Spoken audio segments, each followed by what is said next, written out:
So we'll continue on the talk or discussion about thiazides. So thiazides, the fourth use is to treat diabetes insipidus. So this is a rare condition where you feel a lot of thirst, okay, and you urinate a lot. So you have polydipsia and polyuria. So there are a few causes, like can be caused by drugs, etc. So basically we can replace antidiuretic hormone, okay, in the treatment of nephrogenic diabetes insipidus. So with thiazides you can help produce a more hyperosmolar urine, okay, hyperosmolar urine. So replacing ADH will hopefully help in reducing the amount of urination that you are having, okay, as someone who is suffering from diabetes insipidus. So the pharmacokinetics, these thiazides are effective orally, and most will require about 1 to 3 weeks to cause to get a stable blood pressure reduction. And thiazides have a prolonged half-life, okay, and all are secreted by the organic acid secretory system, okay, organic acid secretory system. So what are the unwanted effects of thiazides? So the unwanted effects are mainly related to problems in fluid and also electrolyte balance. So number one is potassium depletion. So we mentioned hypocalcemia is the most frequent, okay, it's number one problem that we have with thiazides, and this hypocalcemia may lead to it predispose people who are on digoxin, okay, to get ventricular arrhythmias, okay, ventricular arrhythmias, which is an arrhythmia, an abnormal rhythm of the heart. And then thiazides also reduce the intravascular volume, and reduction in the volume in the vessels will lead to activation of the renal angiotensin aldosterone system, okay. So when you have increase in aldosterone, that will lead to substantial loss in urinary potassium. This can be overcome, okay. This can be overcome by giving spironolactone, as spironolactone interferes with aldosterone action. Or you can also give trimethrin, okay, which is another potassium sparing diuretic, or amiloride, okay. So this drug act by retaining potassium, okay, as we know that it's a potassium sparing diuretic. Another way is giving low sodium diets, okay, will dull the potassium loss caused by thiazides. So at first, because of this hypocalcemia, we might try dietary measures first, okay, for example increasing the consumption of citrus fruits, okay, like oranges, etc., and bananas, and also prunes. So if it does not work, it's not good enough, then you have to supplement. You have to give potassium supplementation for the patients. So next problem is hyponatremia, okay, low sodium.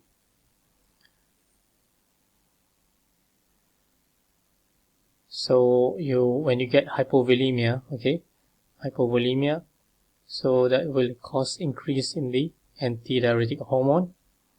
When you increase the antidiuretic hormone, so that might lead to hyponatremia, okay.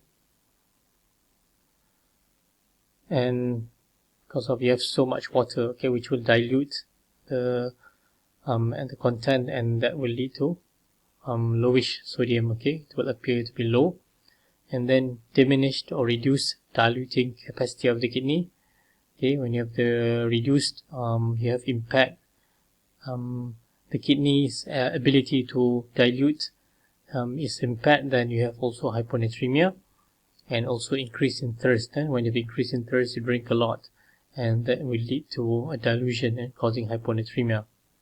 So this can be prevented by limiting the water intake and also lowering the dose of the thiazide. Okay, so this will be able to help with the hyponatremia. Third problem is hyperuricemia. So thiazides, they tend to increase serum uric acid by decreasing the quantity of acid excreted by the organic acid secretory system. Okay, so when they decrease the acid excreted by the organic acid secretory system, so this will lead to uric acid depositing in the joints, okay, and that may lead to a gouty attack, okay, an attack of gout. Okay, so basically thiazides should be used cautiously in patients with gout, or if they have a high levels of uric acid and they are asymptomatic. Okay, so we have to use cautiously thiazides in this kind of patients. Fourthly, volume depletion. So volume depletion, it reduces the amount of volume, okay, because of its diuretic effect.